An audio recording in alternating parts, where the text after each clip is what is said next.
भगवान कृष्ण ने जब देह छोड़ दी तो उनका अंतिम संस्कार किया गया।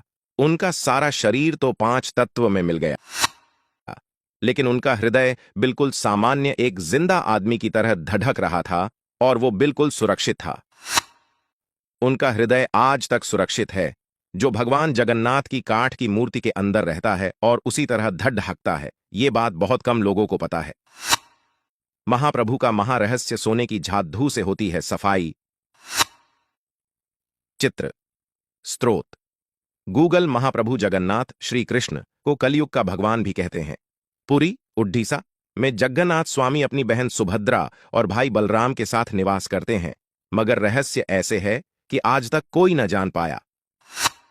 हर 12 साल में महाप्रभु की मूर्ति को बदला जाता है। उस समय पूरे पुरी शहर में ब्लैकआउट किया जाता है, यानी पूरे शहर की लाइट बंद की जाती है। लाइट बंद होने के बाद मंदिर परिसर को सीआरपीएफ की सेना चारों तरफ से घेर लेती है। उस समय कोई भी मंदिर में नहीं जा सकता। मंदिर के अंदर घना अंधेरा रहता है। पुजारी की आंखों में पट्टी बंधी होती है। पुजारी के हाथ में दस्ताने होते हैं। वो पुरानी मूर्ति से ब्रह्म पदार्थ निकालता है और नई मूर्ति में डाल देता है। ये ब्रह्म पदार्थ क्या है आज तक किसी को नहीं पता। इसे आज तक किसी ने नहीं देखा। हजारों सालों से ये एक मूर्ति से दूसरी मूर्ति में ट्रांसफर किया जा रहा है। ये एक अलौकिक पदार्थ है जिसको छूने मात्र से किसी इंसान के जिस्म के चित्थे उड़ जाए। इस ब्रह्म पदार्थ का संबंध भगवान श्री कृष्ण से है, मगर ये क्या है कोई नहीं जानता। भगवान जगन्नाथ और अन्य प्रतिमाएं उसी साल बदली जाती हैं जब साल में आषाढ़ के 2 महीने आते हैं। 19 साल बाद यह अवसर आया है। वैसे कभी कभी 14 साल में भी ऐसा होता है। इस मौके को नवकलेवर कहते हैं, मगर आज तक कोई भी पुजारी ये नहीं बता पाया कि महाप्रभु जगन्नाथ की मूर्ति में आखिर ऐसा क्या है। कुछ पुजारियों का कहना है कि जब हमने उसे हाथ में लिया तो खरगोश जैसा उछल रहा था, आंखों में पट्टी थी, हाथ में दस्ताने थे तो हम सिर्फ महसूस कर पाए। आज भी हर साल जगन्नाथ यात्रा के उपलक्ष्य में सोने की झात-धू से पुरी के राजा खुद झात-धू लगाने आते हैं। भगवान जगन्नाथ मंदिर के सिंहद्वार से पहला कदम अंदर रखते ही समुद्र की लहरों की आवाज अंदर सुनाई नहीं देती।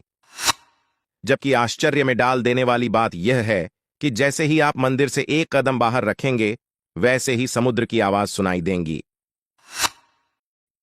आपने ज्यादातर मंदिरों के शिखर पर पक्षी बैठे उड़ते देखे होंगे, लेकिन जगन्नाथ मंदिर के ऊपर से कोई पक्षी नहीं गुजरता।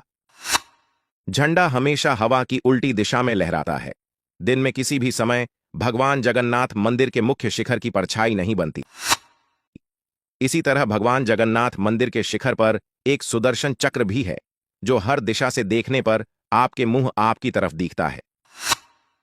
भगवान जगन्नाथ मंदिर की रसोई में प्रसाद पकाने के लिए मिट्टी के 7 बर्तन एक दूसरे के ऊपर रखे जाते हैं, जिसे लकड़ी की आग से ही पकाया जाता है।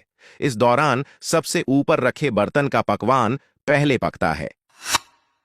चित्र स्त्रोत गूगल। भगवान जगन्नाथ मंदिर में हर दिन बनने वाला प्रसाद भक्तों के लिए कभी कम नहीं पड़ता, लेकिन हैरान करने वाली बात यह है कि जैसे ही मंदिर के पट बंद होते हैं, वैसे ही प्रसाद भी खत्म हो जाता है। और भी कितनी ही आश्चर्यजनक चीजें हैं हमारे सनातन धर्म की। जय हो सनातन धर्म की। श्री जगन्नाथ जी की जय।